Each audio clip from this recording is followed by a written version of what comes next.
So we're here at Stephanie's house. Stephanie lives with two other individuals and they have something called the technology model. Basically what that means is they're using technology to provide some of the support, especially overnight support. They do not have overnight staff. Instead, what they have is super high-tech technology to keep an eye on what's going on. Hi, Stephanie. Can we come in? It's Kelly and I'm here with Jason. Okay, come on in.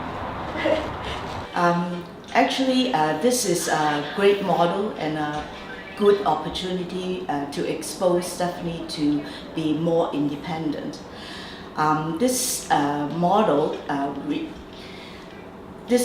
relates to like three different individuals with different capacity living together in a rented property.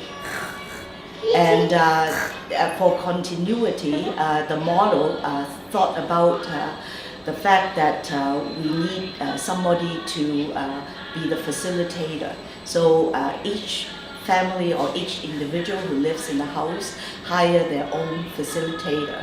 And we also incorporate a company called Microboards, which will solely look after Stephanie's daily activities. What relationships do you have on your microboard? Are they family members, friends? Initially, the microboard, when we set it up, it's kind of difficult to get people to become directors. We got the parents on the microboard, and then my brother and sister-in-laws in the microboard, and then her swim instructor is in the microboard because she knows Stephanie when she was maybe less than 10 years old, or 5, because she started swimming lesson when she was quite young.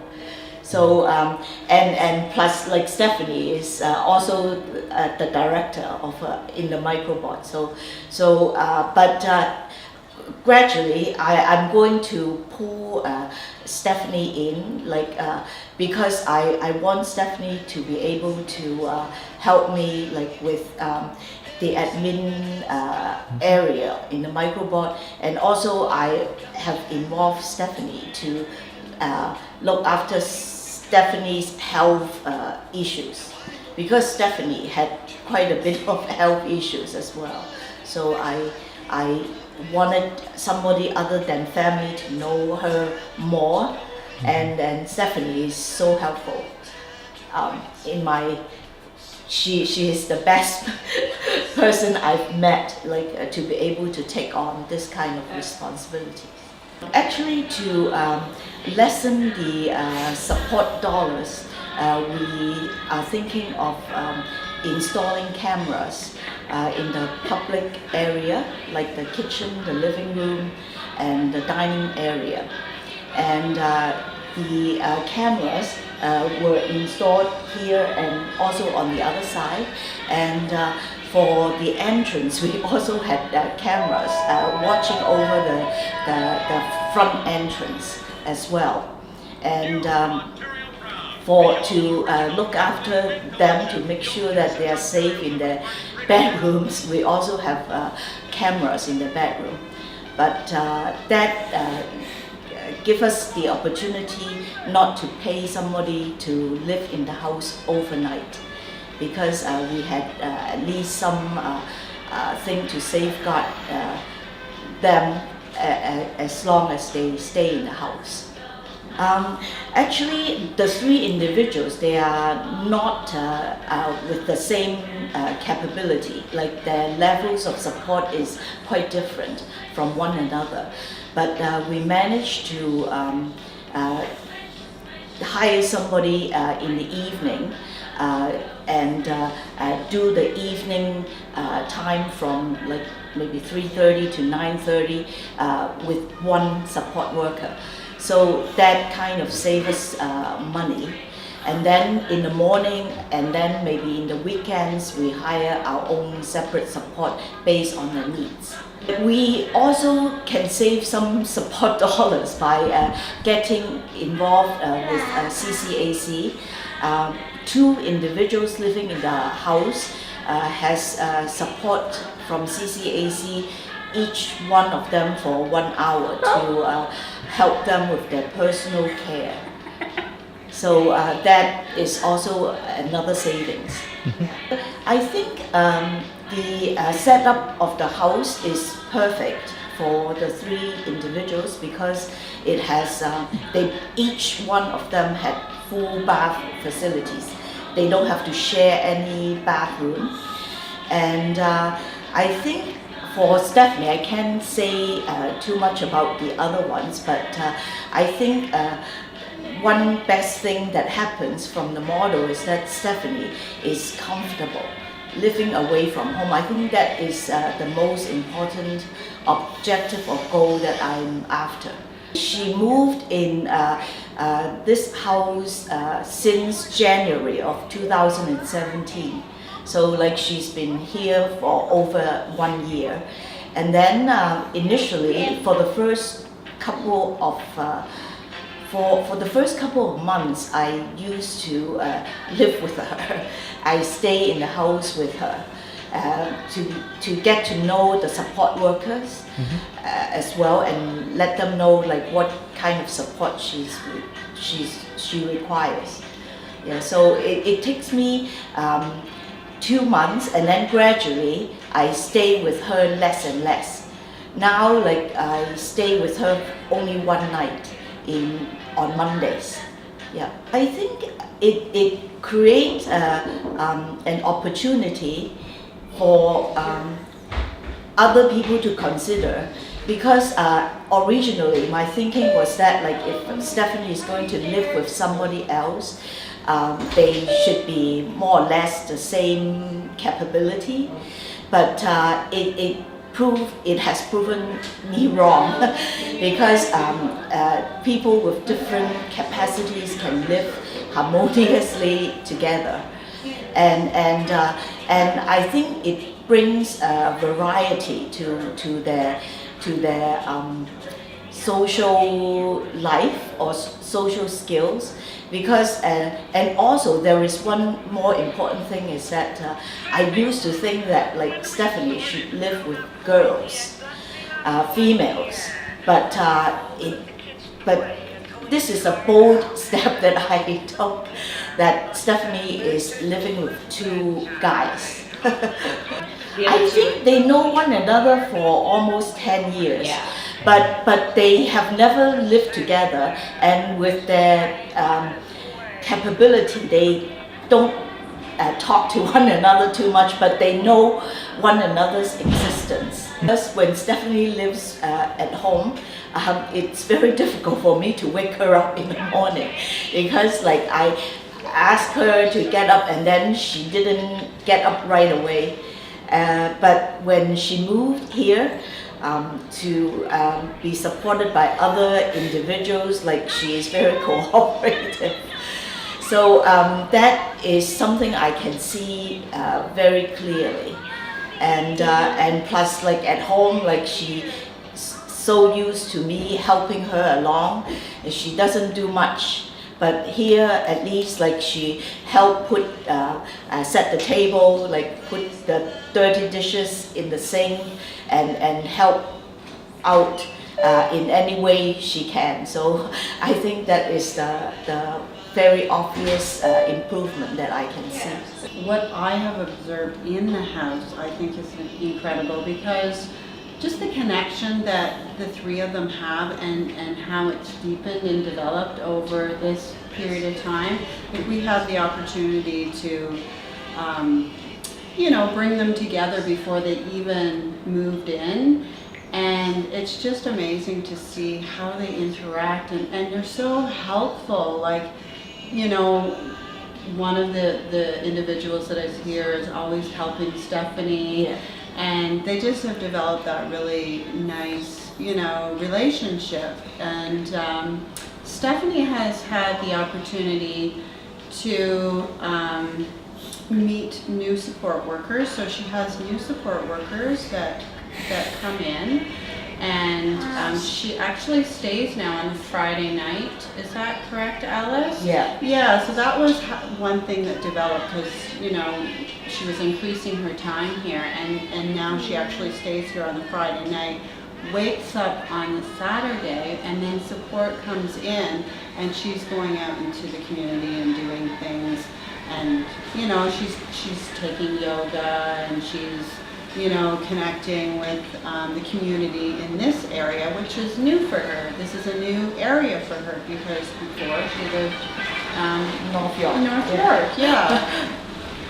Initially, it's very difficult for the three individuals to rent a property because I think in the public, like they are not, they don't have too much information about how these people behave, and then it took us over 2 months to get somebody who is willing to rent a place for us. And then buying a property with three individuals will become very difficult because it may because initially we don't know whether it will work or not, and for us to come up with the down payment, it would be difficult with the price of real estate these days.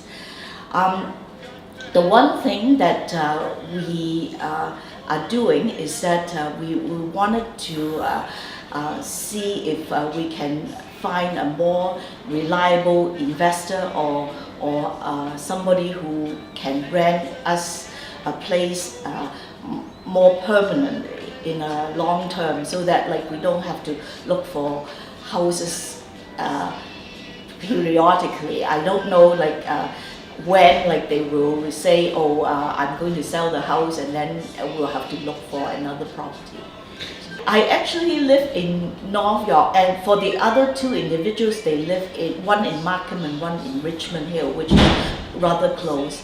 But for me, I live in Toronto, pretty south, and then for her to move up here, it is a bit of a thing for me because I have more work to do. Her programs, the ODSP, the passport funding, everybody has to change.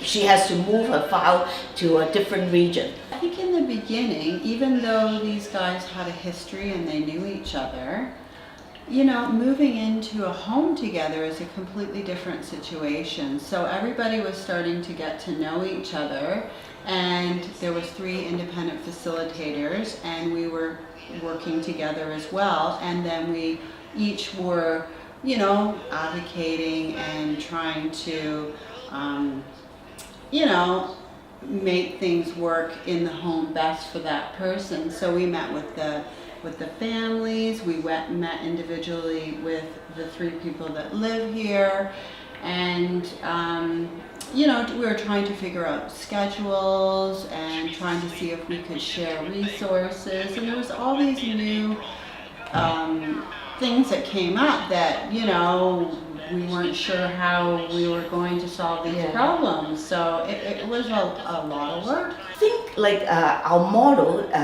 basically we stick to our model right from the beginning, and the only thing I can think of in 5 years is that maybe the 3 individuals each had their own goals, and then they have to go their separate way. That is the only thing I can foresee. And then plus with the rental property, there is always an uncertainty because who knows when they said, oh, you have to look for something else again. So it is not something permanent, but the idea, the elements of the model, I think is doing great. Yeah. And the microboard, the facilitator, and the setup, and plus I think it's very good initially that we separate the funding into each family, not tie the funding to the whole group. So I think we can each go our different way. Yeah, if we choose to. So I think it's very good. Yeah. I think with the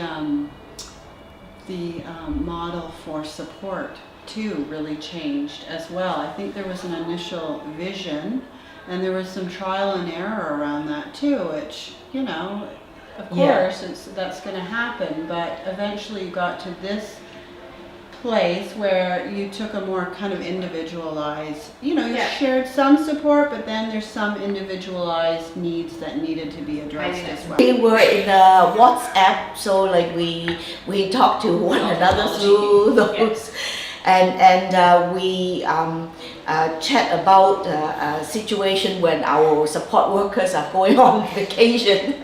What are we going to do during that time? So we do talk to one another often, but not so as we did it initially, because initially, like, there are so many things to talk about, like who is going to get what, and then put everything together.